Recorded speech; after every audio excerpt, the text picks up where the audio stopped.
It's hump day. I was going to sing it's way back Wednesday on the music, but today is happy hump day to you. You're in the back room with Becky. Yes, it is Go In Wednesday. Get it done.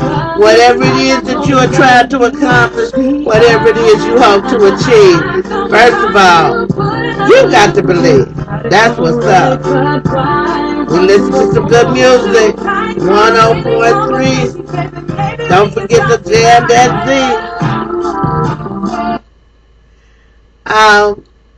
Z. Interesting stories coming out post the NBA championship game.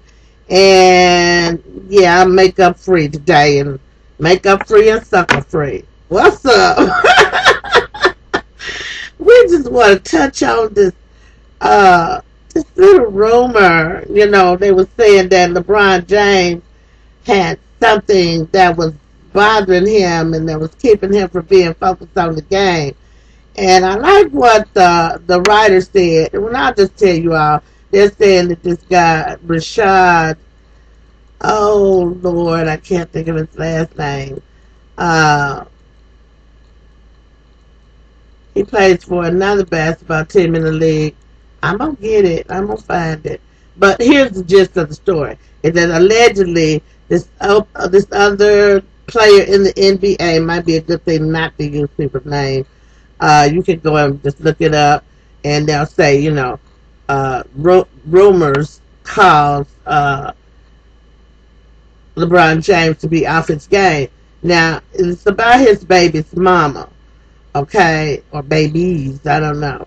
It's about his baby's mama, and supposedly this Rashawd guy had an affair, or, you know, he smashed her, and they supposed to still be together. But now check this, when he was making this transition from Ohio to come down, from Cleveland, yeah, that's Ohio, to come down into Miami, you know, everybody was speculating that was because of the alleged relationship between his mom and one of his teammates at the time. I'm not calling his name either. But you all know who I'm talking about. So anyway, the validity to that story kind of took attention away from the fact that they were saying that his, you know, that his woman had slept with another guy. But now, he told her that she wasn't, they was tweeting this, that at the time that he was making the move to Miami, it was stated that she was not going with him, and he told her to not expect to go with him when he was traded. So in my mind, you know, you kind of put her out there like that if you did say that. And LeBron James is just arrogant enough to believe that a woman had put it on lockdown and he'd just fly her in, and he got the best of both worlds. Well, you ain't that cute and you ain't that rich for somebody to just put up with nonsense.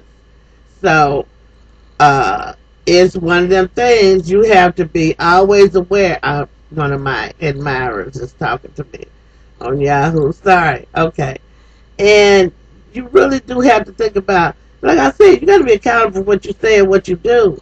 And sometimes these things can come back to haunt you. So allegedly, this is what was going on during the game. But now, listen, there was Bosh is going through a custody battle.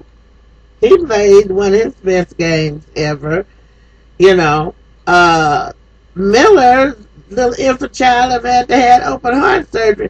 So now, when you are the best of the best, you don't let that stuff interfere with you doing your job. There's plenty of people out here doing their job that got problems. They just looking for a reason to say that Dallas did not just win this game of their own merit.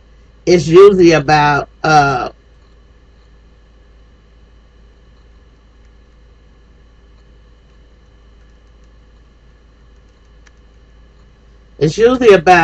you know, if you're both skilled people and, you know, they prove themselves, you don't have to come up with stories of why they won this game. You don't have to create situations and scenarios like they tried to imply that Dirk was not really sick. I don't know how you fake a sinus infection, because I've had them for real. And the fact that he was playing the way that he was playing, that let me know right then and there that it was on and popping. He was desperately, not desperately, but he was destined to lead his team to the championship. So it's kind of like with LeBron James. You know, he came out and made the comment of, I don't know, he said something about the fans, and his statement was that, okay, you know, about the people that didn't, you know, particularly like him, they going back to their same sad, pitiful life, and they're going to have the same problems, blah, blah, blah. You know, and I read this on another blogger site, and, you know, they was, you know, just saying basically, you know, basketball and sports is not the most important thing in the world, but it is a part of our culture. It is a recreation and entertainment to, it doesn't take your mind off the other stuff that you have no control over. But it ain't like the world go in if another LeBron James will come along and, you know, do some spectacular stuff. You know, it'll be just like any other sport. If the key people, you know, your sport is only as good as your fan base. If ain't nobody watching you, haters or supporters, if ain't nobody watching your game, it's just like you not even playing. So, you know, he enjoys that immense wealth and all of this attention because the people hating on you because maybe they see some things they wish they could do. And the people that support you, they're going to require you to do a little bit better. That's why I say he needs more maturity and need to calm down, maybe get settled down with somebody, you know, that really love him and get his mind focused on running his mama's life, and he might be able to get that championship ring. So far, as far as I'm concerned, he jinxed himself, you know.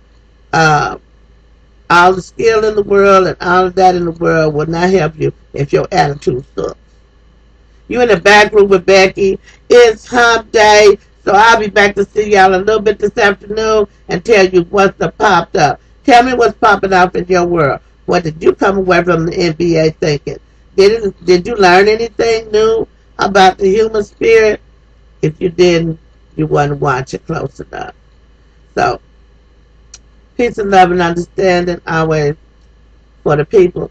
And to that special man out there, I know you care.